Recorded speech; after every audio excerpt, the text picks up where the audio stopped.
Hey, what's going on, man? What's good, fam? How you doing? Sorry. It's the first time I ever said. What's up, man? Sorry, I'm late, brother. I didn't get the email. What's going on? Yo, man, this I can tell this is already gonna be fun, bro. Yeah. Yo, Told you you man. wanted video on. Yeah, you're right, man. I did. You're right. You're right, man. Yo, thank you so much for joining me here on Cigars and Crypto. I really appreciate it. Ladies Thank and you for gentlemen, having if you do not recognize the masked bandit that's on this screen right now, it is Mr. Bagsy, ladies and gentlemen. Mr. Bagsy. How you doing, boss? me. Fucking good, man. Just got done recording a video on an indicator I use in trading, so I just put that on YouTube. Got some food in my belly, ready to go. You have a good voice, man. I like that you're doing podcasts. Makes sense. Thanks, man. I appreciate it. I actually did country and gospel radio for about 4 years. So, yeah. Okay. So, It's your yeah. experience.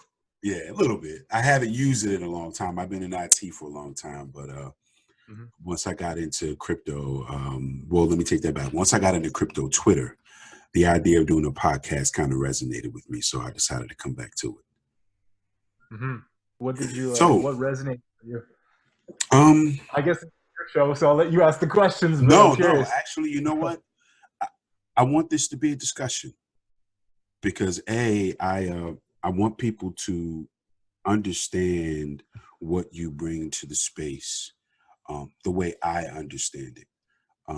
I am always like mesmerized by the charts and the rationale that you post. I am not a trader. I am pretty much an investor. So I learn a lot by watching what you post, seeing the responses that you receive, and asking questions of my own to learn and kind of gauge, hey, maybe I'm looking at this right, or maybe I'm looking at this the wrong way. I don't want to get wrecked. So, Mhm. yeah, man, I'm definitely appreciative of all that you do for the citizens in our ecosystem. Thanks, man. I really appreciate you saying that. No problem, man. How'd you get into crypto? Honestly, this was probably 2013, 14. The lovely dark web. We've all heard about it.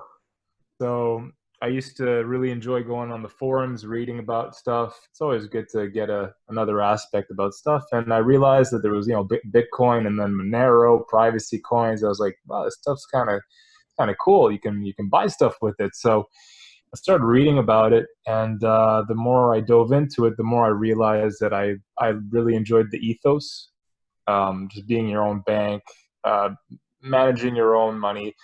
Obviously you can manage your money through a bank, but it's kind of different. So Yeah, I was always attracted to it. And from there, I had bought some Bitcoin, kind of forgot about it, didn't pay too much attention to it. I had started a degree in nutrition, fitness, all that kind of stuff. So that was what had my interest back then. I had a YouTube channel. I've actually never told anyone about that, but yeah, so I was doing YouTube back in the days with a friend of mine. Eventually, that fell through. The friendship split, whatnot. So I kind of found myself in 2017, and I started hearing about Bitcoin on the news again. I was like, okay, there's still something here. So I really started diving back into it. Started going through Reddit, Bitcoin talk forums, and eventually I got to Twitter. But this was probably post bull run in 2017. So early 2018, I started discovering a few personalities like uh, Michael Nye. Uh, he also has a mask, or not anymore. He unmasked. Silicone, a couple other people, and from there, it's been a journey. yeah, that's cool, man. We are actually our stories are kind of similar. I got into crypto in December of 2014. Um, Nice, nice, I nice. was trying to find, we got in for different reasons. I was trying to find a way to take cheap flights across country. Oh And fuck yeah, yeah, of course. I happened to be looking online and I found this website. And at the time, they said, we accept Bitcoin. And I was like, well, the fuck is that? So that was how I kind of fell down the rabbit hole. And so I had a little money put away. At the time, I was into investment properties. And so I looked up, went online, and I found my first miner. It was an Ant Miner S1. Whoa, Right, yeah. the I'm old. first gen. I'm old How school. big? How big was it? I've never seen one. Yo, it was about a foot by 4 inches. So it was like a rectangle, about a foot long, about 4 inches wide. And I Mhm. modded it so that I had two fans on both ends because it only came with one. And I went Mhm. online and I found a guy who was selling a Wi-Fi card so that I can plug this Wi-Fi card onto the board, the system board. And I thought I was doing something, man. At the time I was living in California, I didn't realize A, how loud they were, or B, how fucking hot they were. Hot, yo, the heat, man. And so, of course, I'm in Southern California, bro. I didn't need anything that was hot. But, I said, Mhm. this is a way for me to take flights across country. At the time, I was living in Atlanta, but my girlfriend was living in San Diego. And so, I'm Mhm. flying across country. It's $500-600 out of Atlanta into San Diego. And so I was like, there's got to be a cheaper way for me to do this. And so I just started mining Bitcoin, and I graduated from that, and I bought a couple of wow, yeah, I'm kind of dating myself now. Butterfly Labs, the little black boxes that were like 38 gigahash. I bought like Okay. 10 of those, and I bought some grid seeds, and I had them all in a spare bedroom with a bunch of fans pointing to them.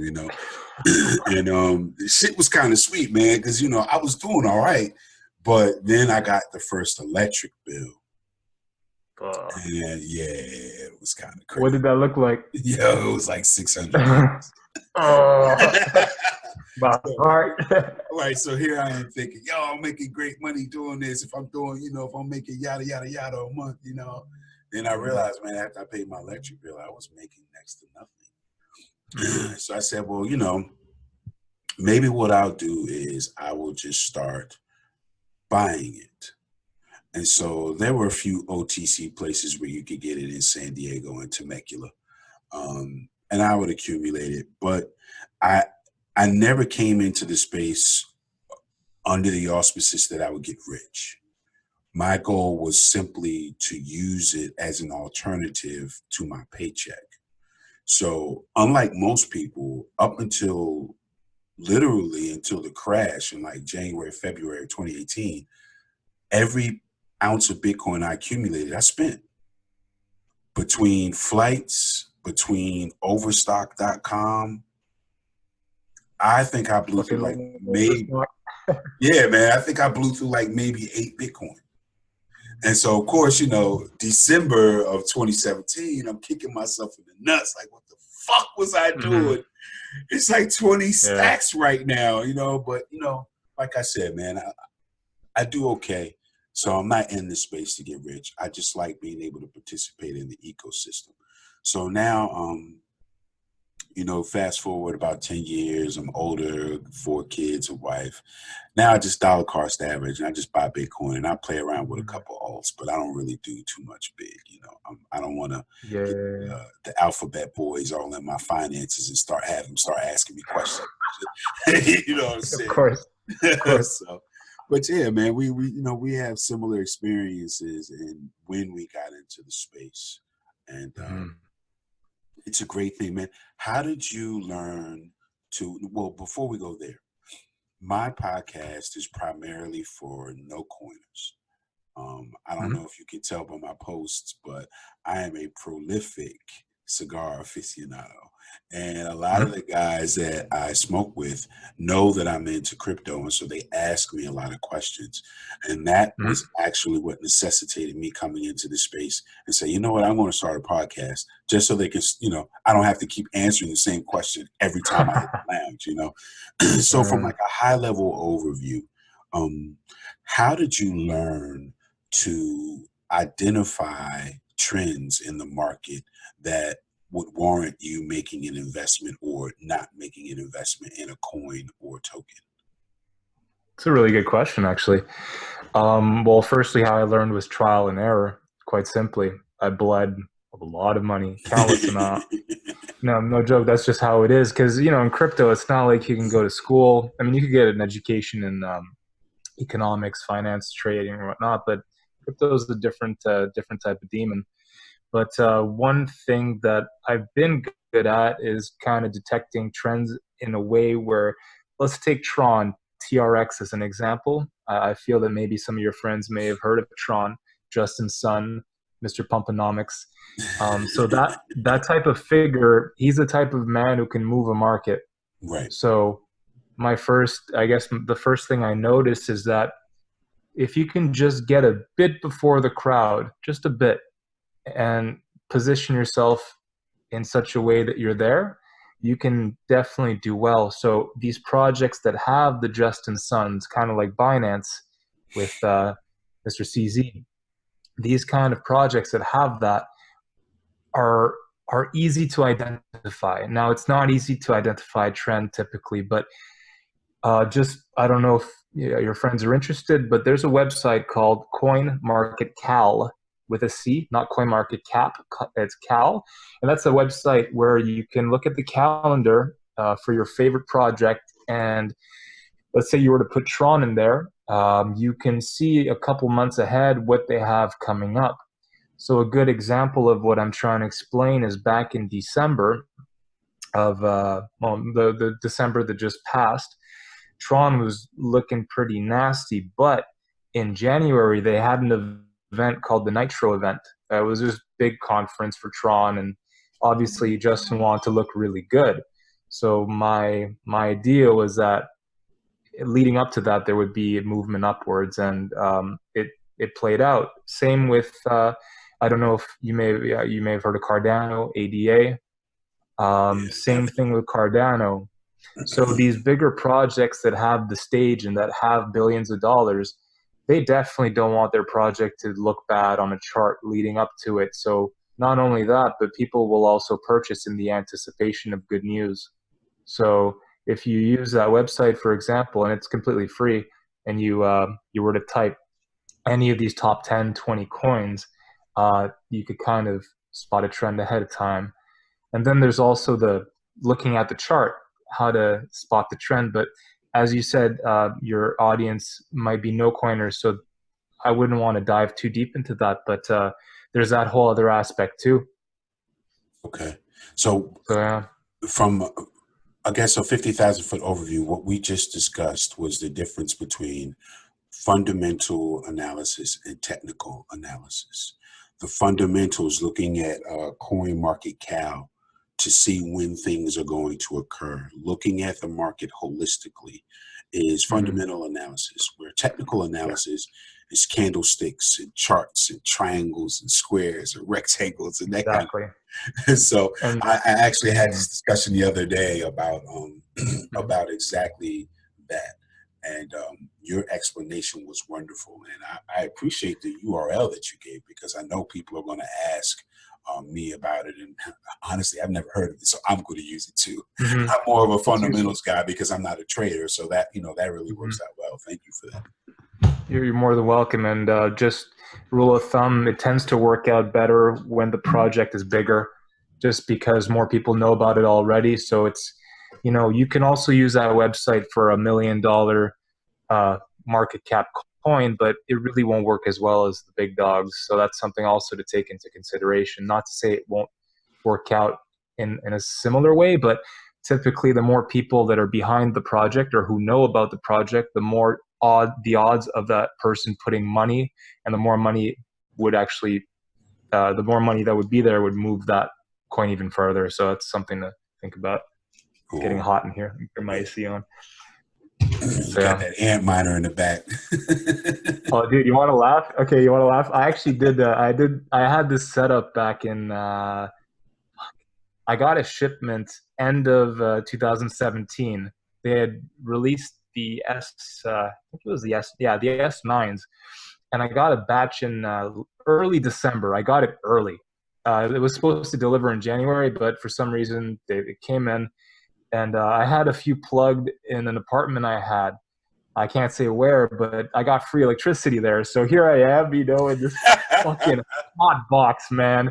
This hot box. And I had a friend come in who's an electrician, and I had a friend who's like working with the fan. So they really helped me out with that. But that was kind of like yourself. That was an experience in itself. But I got very fortunate because Bitcoin was at a point where everyone wanted a net miner. So, the retail cost was maybe after shipment, it was 2.3K USD.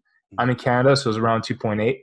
But I you could flip one for like 6,500, 7,000 each, easy, easy, easy. Wow. Yeah, and I had ordered a good amount, so that helped me out during the bear market because that money was outside the market. I didn't reinvest it, so the mistakes that I made during that 2018 crash was kind of that little float I had really saved my ass. Yeah. Um, yeah, and I was actually about to double down on a setup with a friend. His father has a property, and we were going to build something in the basement. And I'm glad I didn't go through with that because that would have been a horrible investment in February, March. Oh yeah, man. You definitely got But robbed. yeah, mining's fun. Mining's fun. There's this dude I really love on Twitter, Christopher Walken, Crypto Chris W, and Yeah. he's a mining G.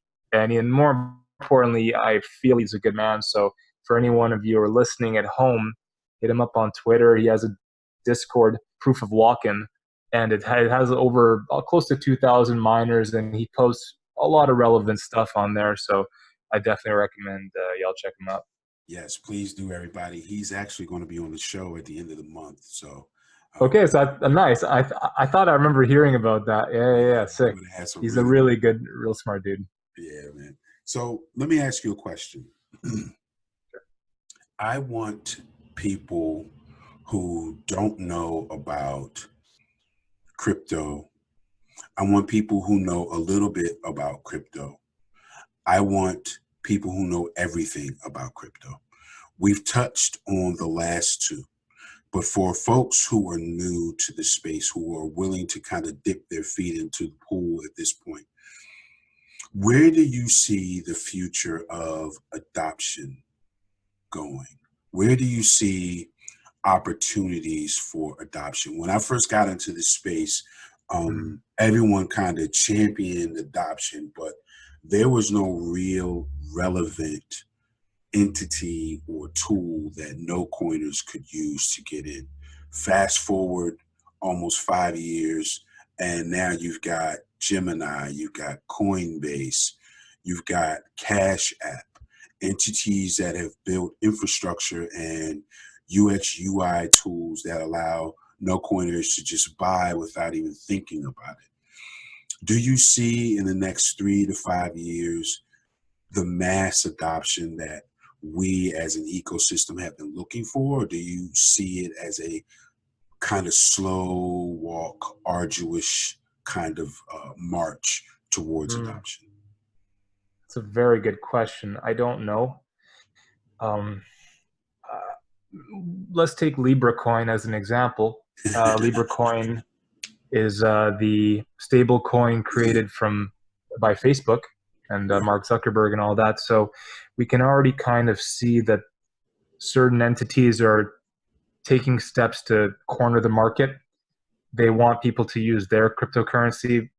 Now, whether it's malicious or not, I can't really speak on because I'm not there, but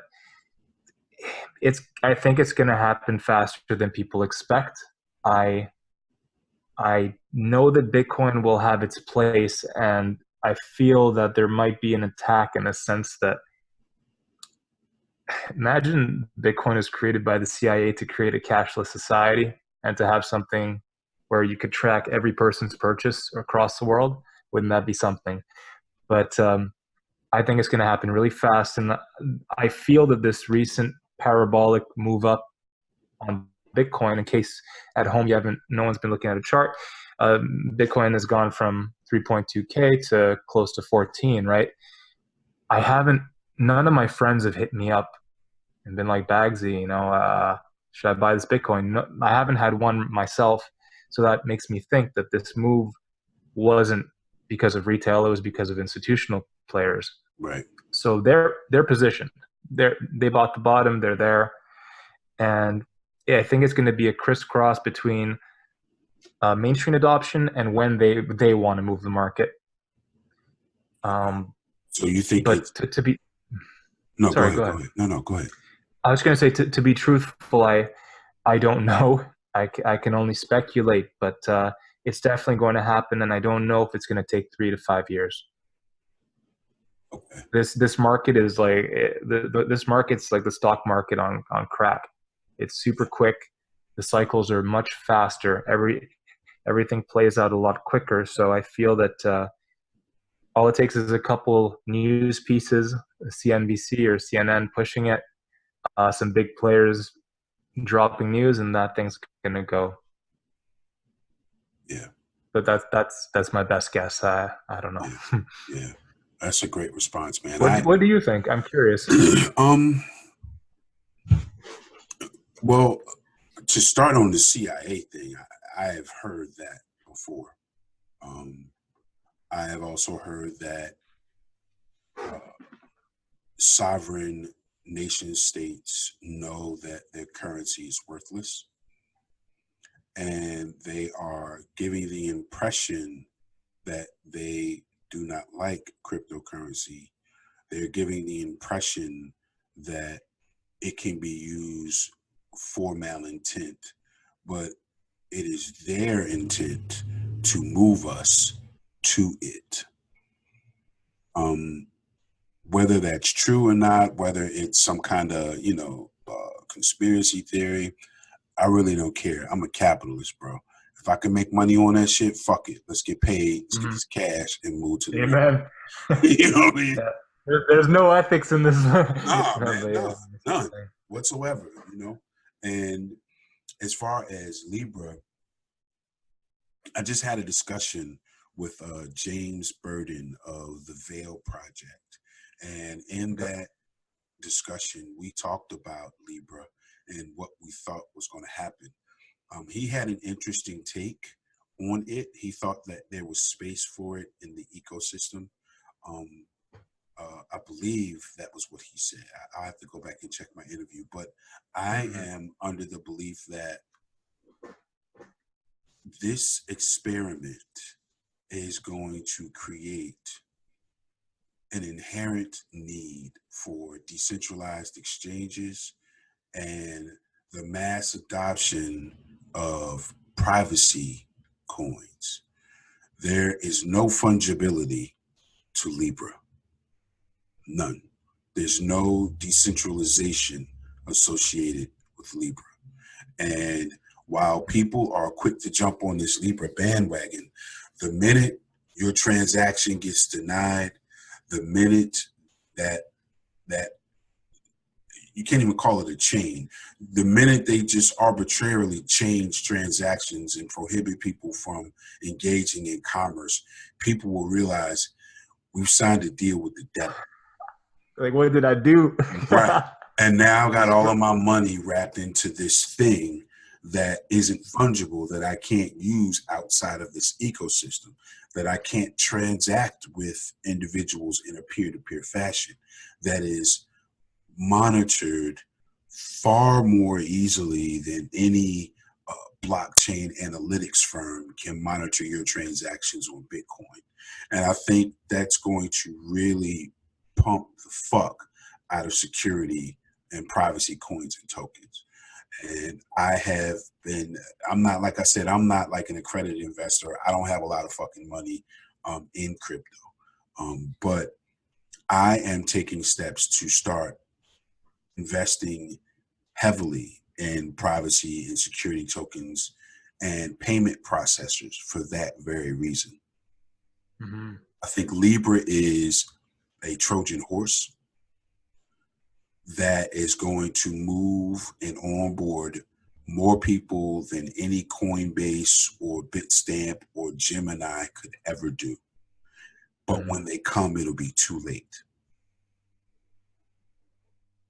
I really like how you phrased that. Um, Privacy coins are definitely something that the listeners should pay attention to for exactly those reasons. And also, I would recommend being skeptical of any privacy coin that's listed on Coinbase. Uh, I would just be skeptical about a lot of it.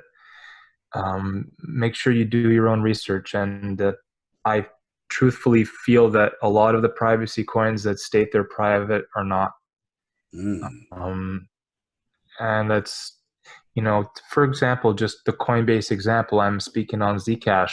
Zcash themselves said that there's a backdoor that they have to be able to trace something, and an institutional player like Coinbase would not allow a completely private, um, decentralized currency to be on their platform unless they had the ability to allow the government to see what's going on. Exactly. They have to be in compliance. AML and Amen. KYC, they Exactly. have to be in compliance. And I wouldn't buy any of that stuff, to be honest with you. Yeah. At one There's point, I a was there. using Coinbase, but I love Cash App now, man. I mean, Okay. they know that they know that I'm using my paycheck to buy Bitcoin. That's fine. Mm-hmm. I don't care. Mm-hmm. They know that. I don't Yeah. buy enough to have them, had the alphabet boys all on my ass asking me where money from. You know what I mean? But Yeah. Of if course. I decide that I want to, divest my portfolio and move into some additional assets, I Mm-hmm. want freedom and the ability to do that without being traced. If I decide to lend you $10, no one has to know that I have to lend you $10. No one should know that I've lent you $10. If I give you a $10 bill, the only people who know are you and I. So the idea that the Mm-hmm. government can see the on ramp, the off ramp, and then trace all the way through it Scary. in is frightening, bro. Like some 1984 shit. Mm-hmm. What happened in '84? No, the book, great book. Oh, sorry. No, Really? it's Yeah. cool. Okay. Yeah, man, it's a great. You Matter of can tell fact, they have I'm not well learned. it. No, man, trust me. I'm an avid reader, man. And 1984 Mhm. is Okay. a Orwellian tale of how, in this kind of dystopian world, the government monitors everything: your calorie intake, your exercise, your finance. They monitor you with cameras in the street, in your house, in your bathroom, and they control Hmm. your every movement, and they do it under the guise of patriotism. And Hmm. it's a great book and a great movie. If you have 2 hours to do nothing, man, check it out like on Netflix or Yeah, Amazon. yeah, yeah, yeah. It's a great, Huh. great thing. I would read the book actually, but yeah, that's already happening with Alexa and all these in-house voice command tools. Yes, It's already here. Samsung TVs, fridges, it's there. It's just not everyone's aware of it. right. Um, it's scary. It's scary. I'm glad that I was born in the time I'm in because I feel that it's going to be a real struggle in the next 20, 30 years, just in terms of what you can and cannot do. Yeah. Just, and I don't want to speak on things I don't know much about, but in some Eastern countries, if you fuck up, they could cut your funds, they could cut your permission to do things, and it's scary, and it's going to happen here eventually. So it might take a bit longer, yay freedom fighters, but yeah, it's definitely something to consider. And one privacy project I like, and I don't hold any of it, is called Ren Protocol. What I like about Ren Protocol is that you can have, and I believe, don't quote, I believe you can have private, interoperable transactions between different types of coins. That just means that you can have private transactions between different cryptocurrencies. But also, if you're the type of person who likes to have a master node, um, that master node doesn't only pay you in the currency that it is, but you can get paid in Bitcoin, you can get paid in any cryptocurrency, even a stable coin. So Mm. I know some people in the space are really are pushing for that project, and they recently got listed on Binance, so they're not. They're not small by any means, but that's one project I'm interested in. Obviously, I'm not inside the company and I'm not a huge software tech person, but the people I interact with, some of them are, and it's an interesting one. And I remember, let's talk about Monero for a quick second. I remember when Alphabay, which was a dark web, one of the biggest dark web marketplaces of its time, when they got shut down, the Bitcoin, Ethereum, all the cryptocurrencies they had were traceable, but they made an article saying that Monero was not traceable. They weren't able to find the funds of the owners of the website because basically what happened, the police eventually located the servers to the website. They arrested everybody, took everyone's cryptocurrency, but they wrote an article saying Monero was not traceable. But I knew someone who was pretty big in that space at the time, and he's like, yeah, they traced most of the Monero transactions, and how they did it. There weren't enough people using Monero at the time, so you could literally track the Monero amount to a different wallet, and they were able to kind of route everything. So when something says it's private, just double check and triple check, and just always be skeptical, always ask questions, and that's one thing I like to bring. So there's no harm in asking questions, None, ever, none ever, whatsoever. and yeah, you can't take things for face value. Even what I'm saying, you have to double check. So yeah, um, buy Bitcoin. But All to day. newer people in the yeah, but to newer people in the space or who are trying to get into the market, want to get into trading and all that, the first thing I could just say is move slow. The cryptocurrency that everyone wants to accumulate is Bitcoin in the end, and all these alternative coins, altcoins, they're very attractive because they have buzzwords, good marketing, yada yada yada. But unless you've spent a sizable amount of time trading, whether it's crypto, stock market, whatever, it there's a learning curve, and you're gonna get hurt. So first thing I would say is, and none of this is financial advice. I'm not a financial advisor, but first thing I'd say is buy some Bitcoin, get yourself a Ledger Nano X or one of these cold storage wallets. So don't leave your money on exchange because you never know. Right. Get one of these wallets, store your crypto there, dollar cost average, put a little bit of money every month if you can, 10, 20, 30, $50, doesn't matter. Skip on the pub one weekend. Um, and if you want to start diving into altcoins, then do it slowly. Take a very small percentage of your portfolio and start trading. And make sure you can afford to lose what you're trading. That's the first thing. And every person is different. I mean, you have real estate, so you're okay. You can still kind of take these gambles a bit more. But then again, you have a family of four, like you said, so there's also that to take into consideration. So every situation is different. But um, I always like to recommend holding a sizable amount of BTC just at the core and putting in cold storage, and at least there's that. The only coin that I think will really last the test of time is BTC. All these other coins, Ethereum, I mean, not to say they won't. They're built on huge infrastructure, but let's say one day, knock on wood, Vitalik passes away. What do you think is going to happen to the price then? Let's say Yeah. one day DZ from Binance passes away. These are black swan events, and no Right. one can prepare for that. Right. No one's the leader of Bitcoin. No Right. one's at the helm. So there are these little things to take into consideration that I think are important. Move Oh slow. man, That's the best tip I got. that's like deep because a lot of folks don't. A lot of the people that I know in this space, well, the majority of the folks that I know in this space are technical traders, and there's no way to anticipate a black swan event. There's no way. Unless you're the one doing it. Right. Exactly. Well, Yeah, yeah. basically. You know what I mean? Yeah, no. But that's a very, very interesting take on succession planning and Mhm. and the necessity to move your assets off of the exchanges. Um, just look at Mount Gox and Quadriga and all of Quadriga. and Cryptopia and all of these other exchanges, man. You know, never invest more than you can afford to lose. But most Mm. importantly, the beauty in decentralized assets is that you are the bank. Control your keys. If you don't control your keys, you don't control your crypto. So I try to kind of hammer that home to folks.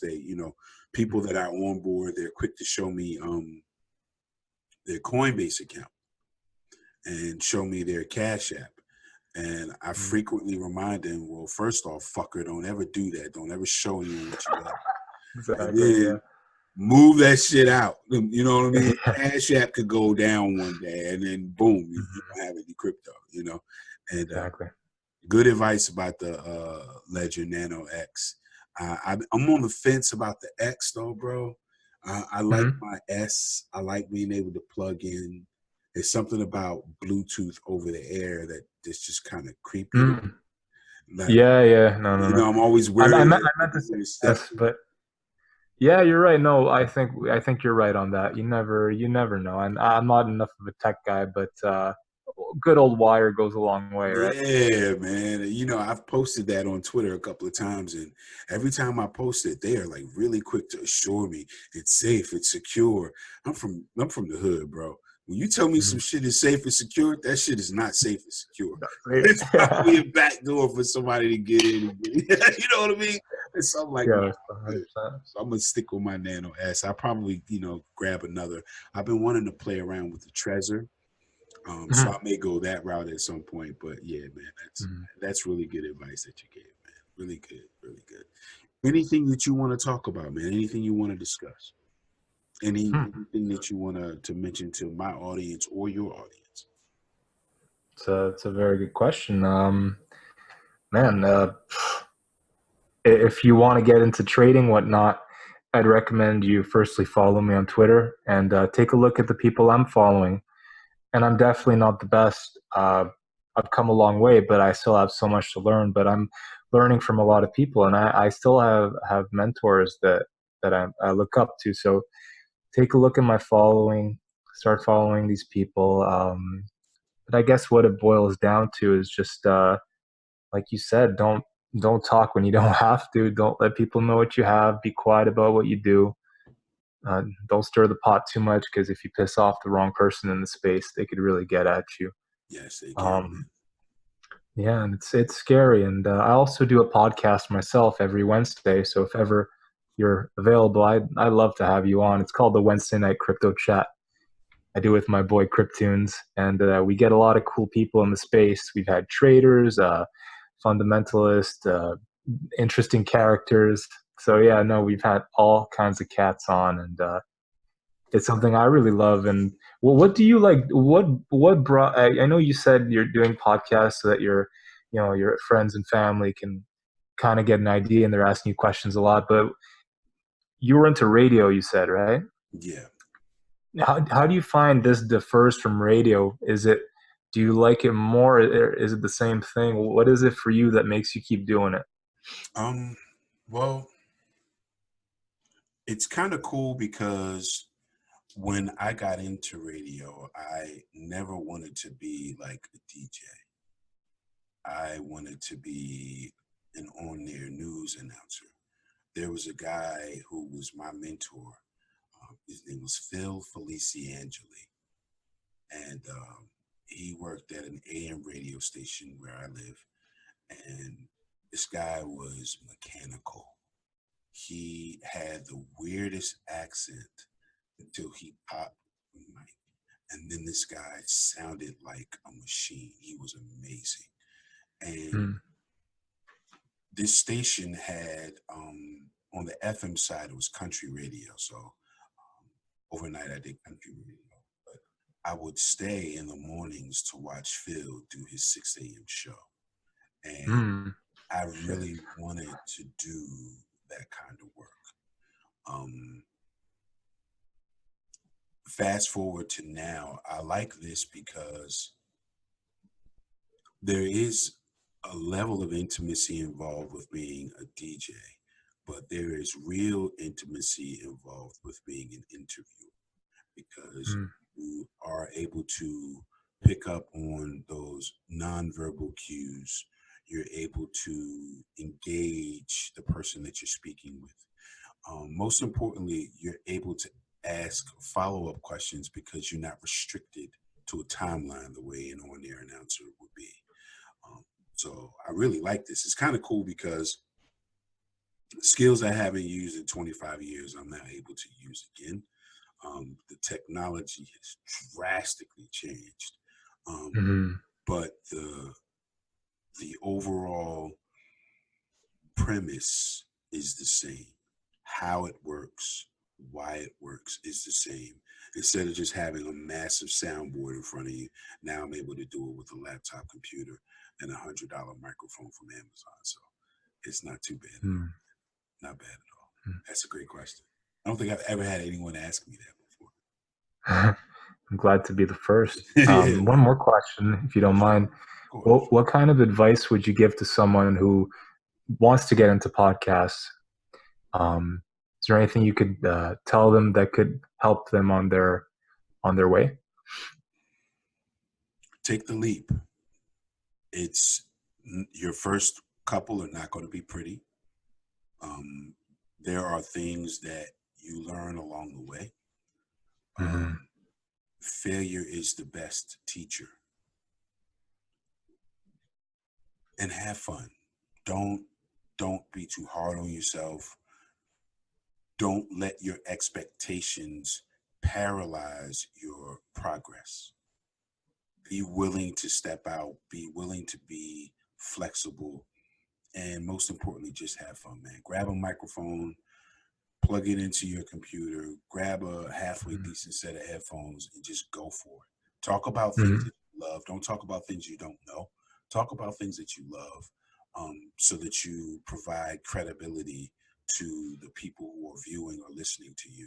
Because even though my podcast goes out to a lot of people, the individual that plugs in their headphones and listens to this, or the individual that's sitting on their phone or their computer watching this,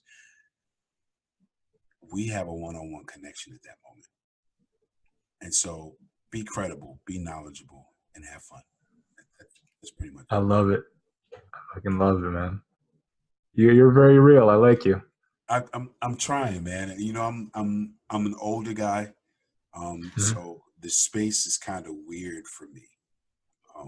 My priorities are different, and so when I see guys going to Bali and going to Consensus and Taipei and all of these other things, Yeah. damn, I wish I could do that, but I can't. Mm-hmm.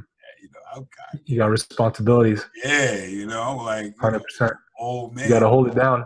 Right. But at the same time, my motivations are different.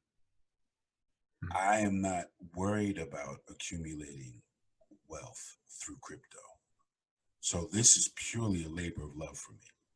It's passion. Right. There's nothing else about it. Pure, unadulterated labor of love.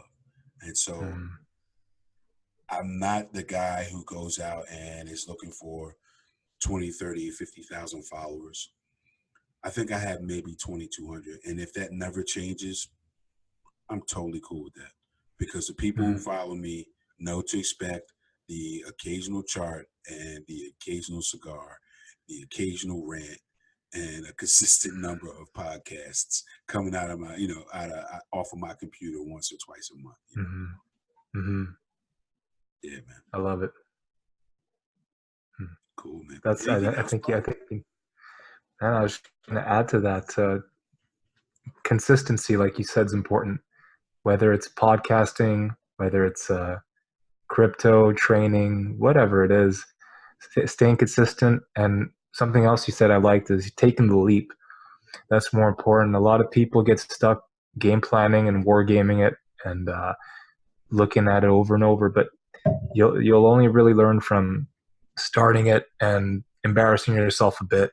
Yeah. And like you said, the first podcast, 2, 3 might be hard. You might feel queasy in your stomach. I did myself when I started out. Felt sick, even though I had a mask on. It was slightly different, so you could see my face a bit more. But I felt sick, even though I'm hiding kind of behind an avatar. It was real. I felt it.